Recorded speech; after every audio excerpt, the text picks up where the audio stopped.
ច្រៀងគូនឹងភ្លេងចម្រៀងបទនេះប្រាប់ពីរឿងពិត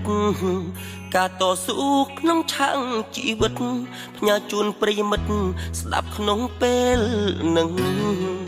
ជាអ្នកកំប្លែងទឹកភ្នែកមានអង្អែងមានអ្នក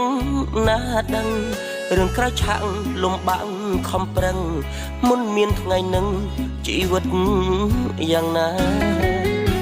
មកដល់ដីក្រុងធ្វើការសំណងញើហូតដល់បាយក្លៀននំចំណីក៏មិនហ៊ានចាយសន្សំឲ្យម្ដាយដោះស្រាយបញ្ហាដីតិចកូនច្រើនស្រូវហូបមិនគ្រាន់ស្រែ1ហិកតាញើដូចឈាមរៀមច្បងគ្រួសារមិនដឹងថ្ងៃណាផុតកម្មវេរី